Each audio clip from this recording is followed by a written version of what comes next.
For generations, the Interstellar War Academy of Vorex Prime had considered itself the intellectual pinnacle of military science and institution, where battle tacticians, strategic philosophers, and elite combat theorists from over 67 sentient species came to shape the future of galactic warfare.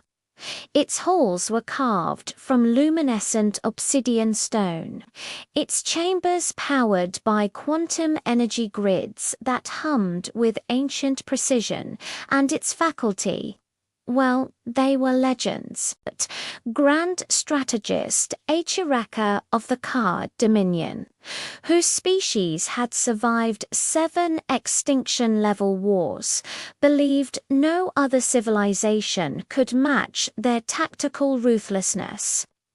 Master Archivist Thorun of the Crystalline Valari, whose memory lattice allowed perfect recall of every battle recorded in their millennia-long history, insisted no primitive species held any military value worth archiving, and Professor Nakar, a cold-bodied Atheran whose people evolved in the vacuum between planetary rings, casually dismissed humans as soft-fleshed anomalies with excessive social niceties and minimal survival potential.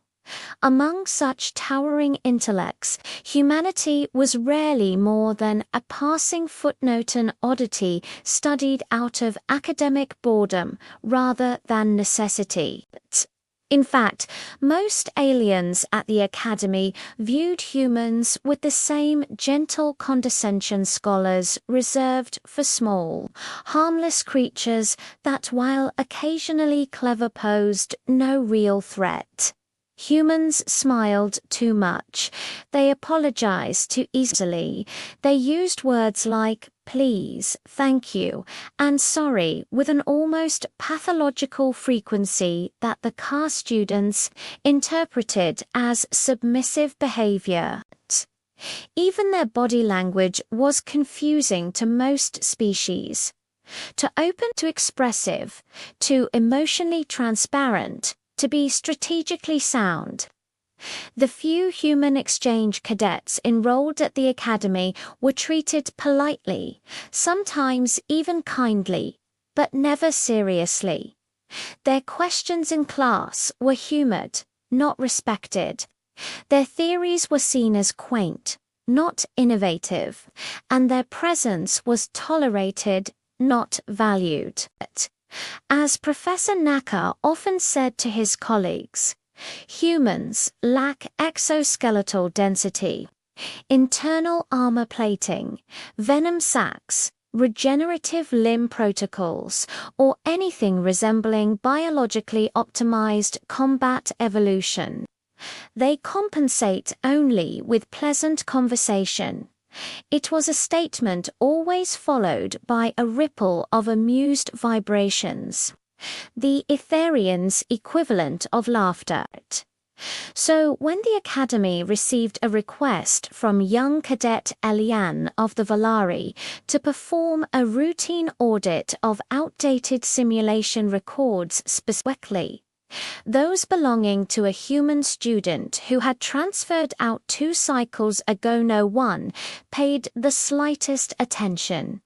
Humans rarely left lasting marks. They simply smiled, nodded, and went home. The data retrieval was supposed to take minutes, perhaps an hour if the archive cores lagged. But Eliane, fastidious and curious to a fault, had noticed an unusual pattern. The human cadet, listed as Jonah Clark, had participated in far fewer combat simulations than his peers, yet his final ranking scores were undefined. Undefined didn't exist in Academy records. Undefined was either an error or something else. Eliane assumed it was the former. After all, humans barely survived the Academy's basic physical tests. Their bones fractured easily, their skin bruised at the slightest impact, and their emotional responses were so rapid that even low-stress simulations triggered cortisol spikes. So Eliane entered the archive chamber, its crystalline walls pulsing softly with stored knowledge. He extended his limbs, interfacing directly with the memory lattice, expecting to find a corrupt file or accidental deletion. Instead, he found the opposite. A hidden folder, sealed under a Level 12 clearance protocol. This alone was bizarre. Level 12 was restricted to commanding warlords and academy overseers. What would a human cadet ever generate that required such containment? Eliane hesitated, but curiosity and intellectual sin among the Valario Varode caution. He initiated the clearance bypass. The chamber lights dimmed. The memory lattice thrummed. A warning flickered across the crystalline surface. Caution: human combat archive-sensitive data. Extreme psychological content. Psychological content. Humans were emotional, yes, but hardly dangerous. Dismissing the warning, Eliane opened the first file, and the universe changed for him. The simulation began as a simple projection, a battlefield, barren and ash-gray, meant to mimic the terrain of the Dravik Wars. Jonah Clarkthin, unarmored and visibly human, stood alone against a squadron of 12 armored assault drones. Eliane expected the human to be crushed in seconds. Instead, the human did something impossible. He smiled, not a friendly smile, not a polite smile, a smile with calculation behind it, a smile that didn't belong on a supposedly fragile, conflictiverse species. Eliane leaned closer. Jonah moved, not fast by Valari standards, but unpredictably. Humans had chaotic movement patterns, fluid and unorthodox, nothing like the rigid tactics of most academy species. Jonah used the terrain, the drone's blind spots, and environmental physics with eerie precision. He let drones overshoot, causing them to collide. He manipulated their pathing algorithms by baiting them with directional feints. He weaponized their own momentum against them, and he did all of it without firing a weapon. The simulation ended with Jonah standing amid a pile of disabled drones, breathing hard but alive. But the real shock came when the internal data logs scrolled across the archive panel. Simulation difficulty. Maximum expected human survival rate. 0.04% outcome. Human victory unarmed. Note: simulation engine overridden by human strategic inputs requires investigation. Eliane froze. A glitch, surely. A statistical anomaly. He opened the next file, and the next, and the next. Jonah Clark didn't struggle in any of them. He engineered victories in ways Eliane had never seen. He weaponized psychology, taunting AI opponents into making emotional errors. He exploited stress algorithms. He manipulated battlefield geometry. He used debris, terrain slopes, sensor lag, enemy overconfidence, and patterns so subtle that even the Valari processors struggled to track them. The deeper Eliane went, the more disturbing the truth became. Humans weren't weak. They weren't fragile, they weren't naive. They were terrifying. Not because of physical strength, but because of the way they thought. Their politeness wasn't submission, it was masking. Their open emotional expressions weren't weaknesses, they were tools. Their unpredictability wasn't a lack of discipline, it was adaptive intelligence honed by surviving a death world where everything larger, faster, and deadlier had tried to kill them for millions of years. The last file refused to open. Instead, it displayed a message left by Jonah himself, a human cadet the Academy had once ignored. If you're reading this, you finally figured out what humans really are. We don't start fights, but we end them. Elian's crystalline surface dimmed. His limbs trembled. For the first time in his life, the Valari archivist felt something cold, something ancient, something best described in human terms: fear. Elion didn't remember exiting the archive chamber. His crystalline limbs moved automatically, clicking against the obsidian floors as he drifted through the halls of the Interstellar War Academy in a haze of spiraling dread. The memory lattice's warnings still pulsed in his mind, echoing like distant alarms: extreme psychological content, sensitive data. Level 12 clearance. But none of that frightened him as much as the cold, undeniable fact he had uncovered. The Academy had completely misunderstood humanity, and not in some casual academic sense. They hadn't just underestimated humans, they had underestimated them catastrophically, in a way that could shift the entire balance of interstellar power. Elian reached the upper-level walkway overlooking the drill arena. Below, hundreds of cadets from various species trained in synchronized rhythm. The towering car warriors slammed their armored fists into practice drones. The multi-limbed Selith climbed vertical obstacle courses.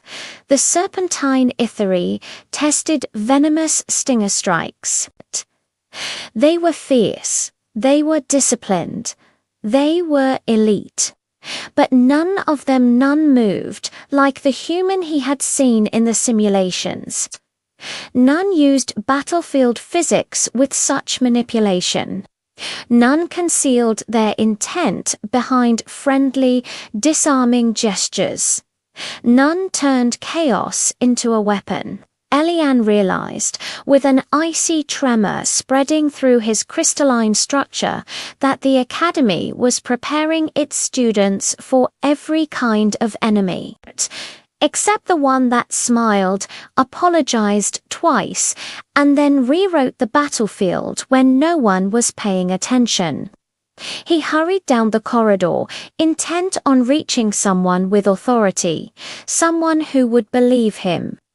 That person, unfortunately, was Professor Naka. Naka's office was a cavern of cold blue light, its walls decorated with tactical charts floating hot. When Elian entered without knocking, Naka's translucent fins stiffened in irritation. Cadet Elian Naka said, his voice as smooth and frigid as frozen helium. Barging into an instructor's chambers is highly, Professor, Elian interrupted, breath quivering. We misjudged the humans. Naka blinked twice, slowly. That is a dramatic claim. No, Elian insisted. It is an understatement. He transmitted the archived files directly. Naka accepted them reluctantly, then froze. The air in the room seemed to still, even more so than usual. Naka's icy tendrils curled inward as the simulations played across his desk. Not one, not two, all of them. When Jonah Clark smiled before facing 12 assault drones, Naka's fins flared in alarm. When Jonah baited AI opponents into predictable errors, Naka leaned closer, disbelief warping into fear. When Jonah fought unarmed on extreme difficulty and won, Naka's voice cracked for the first time Eliane had ever heard. "This shouldn't be possible." "But it is," Eliane whispered. Naka replayed several sequences, not blinking. "Humans lack dermal plating, venom systems, reinforced bone structures. Their biology is profoundly inferior." Eliane nodded. "But their minds aren't." Naka stiffened. "Cognitive unpredictability, emotional dissonance, tactical asymmetry." He muttered the phrases like a scholar reciting curses. This is why they were classified as a Class 4 hazard species, despite their primitive technology. "We assumed it referred to their world." "Earth is a death world," Eliane said. "But humans, they're worse." Naka looked up, horror gleaming in his multi-lensed eyes. "You must not speak of this to the other students. It would cause panic." Eliane hesitated.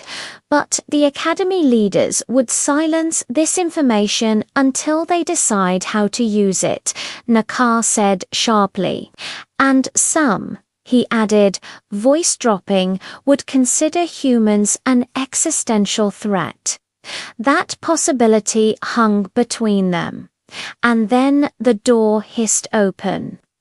Grand Strategist Achireka entered towering, armored and flanked by 2 command officers. "Professor Naka," she rumbled. "We detected unauthorized access to a Level 12 archive." Her gaze shifted to Eliane. "Explain." Eliane froze. Naka stepped forward. "It was a routine audit of human records. An anomaly was discovered. Nothing more." Achireka's mandibles clicked. "Show me." Naka had no choice. The simulations played against Jonah's impossible victories, his adaptive genius, his final message. Achireka watched in absolute silence. When the last file ended, she inhaled sharply, armor plates rising. This human cadet was permitted to train here. He disappeared after 1 cycle, Naka said. No record of his departure. "Convenient," Achireka growled.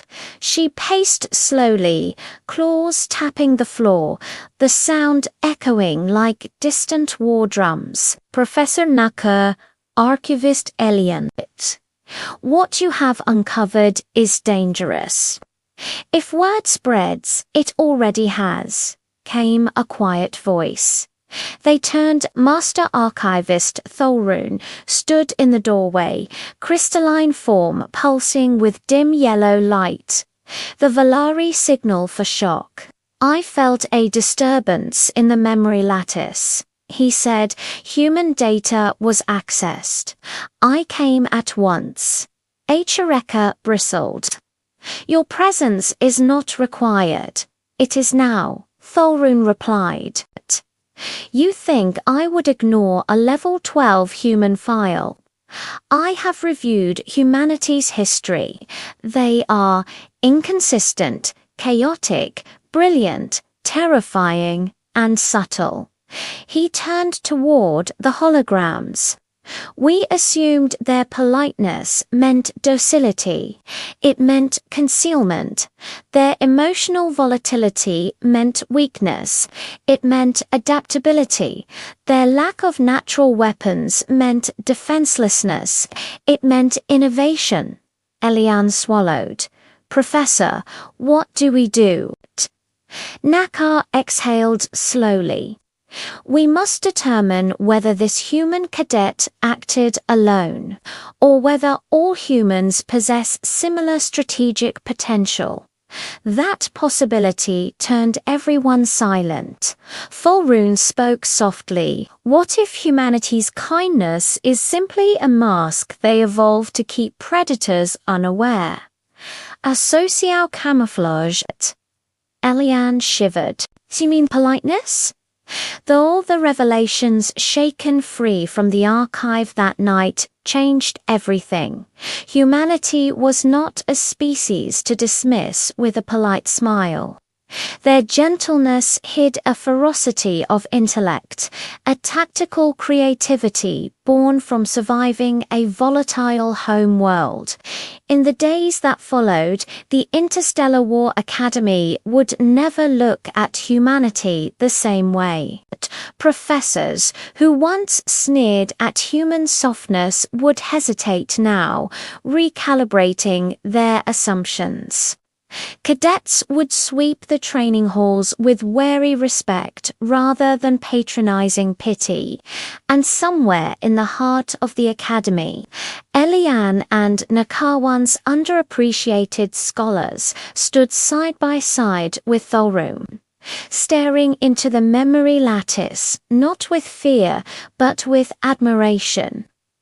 They realized that humanity did not need to be loud to be powerful. Their strength lay in their restraint, their adaptability, and their capacity for compassion. In the end, the most underestimated species began to rewrite the rules of war not by breaking the academy, but by quietly showing what true power can look like.